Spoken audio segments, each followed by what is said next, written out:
লটারিতে কোটি টাকা জেতা টিকিট চুরি আর এবার পুলিশ হেফাজতে নির্মল ঘোষ। ৮ দিনের পুলিশ হেফাজতের নির্দেশ দেওয়া হয়েছে পানিহাটির প্রাক্তন তৃণমূল বিধায়ককে। আরজিকর মামলাতে অভিযুক্ত পানিহাটির নির্মল ঘোষ। আমরা জানি অভয়ের বাবার যে অভিযোগ, সেই অভিযোগের পরিপ্রেক্ষিতে এফআইআর দায়ের হয় আর গতকালই ওড়িশা থেকে গ্রেপ্তার করা হয় নির্মল ঘোষকে।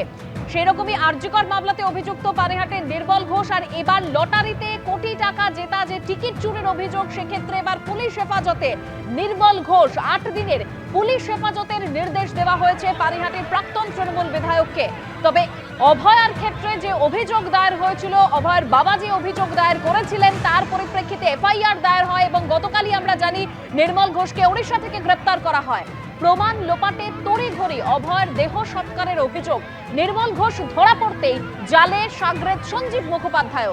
তবে এখনো অধরা সোমনাথ দে। ওড়িশার বালেশ্বর থেকে গ্রেপ্তার করা হয়েছে নির্মল ঘোষকে, খড়দা থেকে পাকড়াও সঞ্জীব মুখোপাধ্যায়।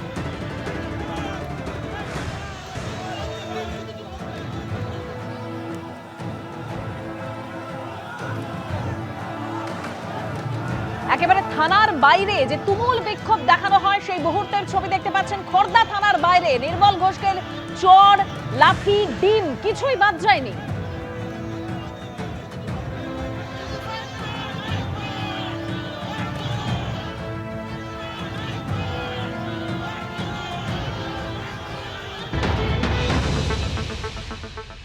নির্মল ঘোষকে বের করা হচ্ছে, অবশেষে তাকে বার করা হচ্ছে। প্রচুর পুলিশ পোস্টিং এ হেলমেট পরিয়ে দেওয়া হলো তাকে, ডিম বৃষ্টি থেকে এড়াতে হেলমেট পরিয়ে দেওয়া হলো তাকে। ডিম বৃষ্টি করা হচ্ছে এবং সেই ডিম বৃষ্টি থেকে বাঁচতে কিন্তু দেখা যাচ্ছে যে হেলমেট পরিয়ে দেওয়া হয়েছে, বাইকের হেলমেট পরিয়ে অবশেষে তোলা হলো। কালো রঙের বাইকের হেলমেট পরিয়ে তাকে তোলা হলো।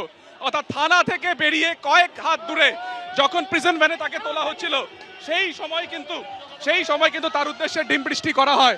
এবং যে ছবি তুমি দেখতে পেলে, যে বিক্ষোভ স্থানীয় বাসিন্দাদের বা যারা সেই বিধানসভা এলাকার বাসিন্দারা, তারা অনেক কিছু বিক্ষোভ নিয়ে তারা এখানে আজকে জড়ো হয়েছিলেন। এই গ্রেপ্তারের পরে তারা খুশিতে লাউডস্পিকার বাজিয়েছিলেন। সেই জায়গা থেকে কিন্তু একটা আশঙ্কা ছিল যে তাকে উদ্দেশ্য করে সেখানে কিন্তু হবে। আমরা দেখতে পাচ্ছি জুতো হাতে দেখানো হচ্ছে। অত্যাচারী নির্মল ঘোষ নিয়ে আজ অত্যাচার চালিয়ে যাচ্ছে 30 বছর ধরে। এবং অভয়া যিনি আমার ডাক্তার পর মারা গেছিল, তার মা বাবাকে শেষ দেখাটাও দেখতে দেয়নি। তাই এই খুনিকে আমরা জুতো দিয়ে মারলাম।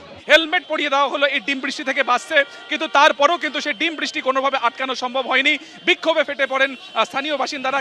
কেউ একজনকে আমরা দেখতে পেলাম যে জুতো নিয়ে এসেছিলেন এবং তার সেটা স্পষ্ট বক্তব্য যে তিনি দীর্ঘদিন ধরে অত্যাচারিত। এবং তারপরে দেখা গেল যে এই ক্ষোভের মাঝখানে কিন্তু তাকে এখান থেকে বার করে, থানা থেকে বের করে এখান থেকে প্রিজন ভ্যানে তাকে আদালতের উদ্দেশ্যে নিয়ে যাওয়া হয়েছে। এই মুহূর্তে নির্মল ঘোষকে কোর্ট লকআপে নিয়ে যাওয়া হচ্ছে। ব্যারাকপুর মহকুমা আদালত চত্বরে তাকে নামানো হয়েছে। কি বলবেন?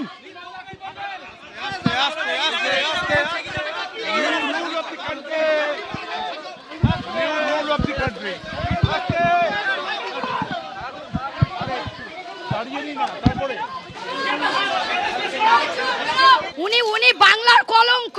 এই মুহূর্তে কোর্ট লকআপে নিয়ে আসা হয়েছে নির্মল ঘোষকে। এবিপি আনন্দ, এগিয়ে থাকে, এগিয়ে রাখে।